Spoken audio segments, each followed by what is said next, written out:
Saudi Arabia just crowned a new king, a king that has stronger ties than his predecessor to the primary religion of Saudi Arabia, a version of Islam called Wahhabism.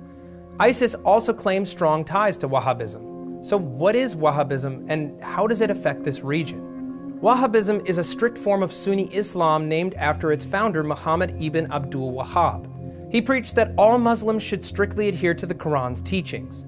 Over time, Wahhabism has grown to have a domineering influence on Saudi Arabian religious culture and politics.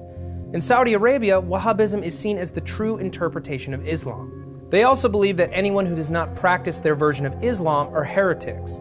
This teaching has been the cause of tension within the Islamic world because Wahhabism sees other followers of Islam, like Shias and Sufis, as non-believers, a fact that ISIS has manipulated and overstated to justify their own terrorist agenda. They're practicing a kind of untamed Wahhabism, strongly encouraging followers to show no mercy to non-believers and issuing orders to kill anyone outside of the faith. And this isn't the first time that Wahhabism has been connected to a terror organization.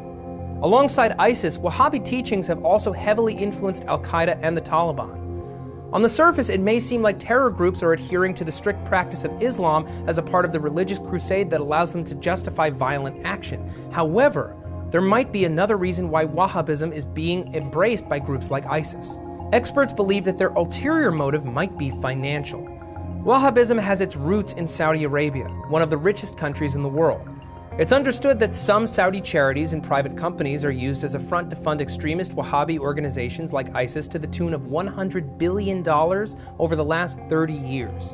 Funding has also been channeled into establishing Wahhabi schools in both Pakistan and Bangladesh, which has concerned local officials who believe the institutes are encouraging terrorism. So how did this happen? Well, we should mention that there is no evidence linking the Saudi government directly to funding terrorist activities. But some Saudi Arabian citizens are funding groups like ISIS. Some experts argue that the citizens in question see funding radical groups as a way to gain a position of power and influence within the Islamic world. Other reports suggest that they might be using the strategy to limit Islamic extremism within their own country by sending young extremists abroad. The Saudi government is trying to restrict the private funding of terror organizations. According to a report by the Washington Institute for Near East Policy, the Saudi Arabian government is closely monitoring its financial sector in order to block suspect donations. Unfortunately, a combination of politics, logistics, and limited reach have impeded efforts by Saudi Arabia to counter terrorism financing.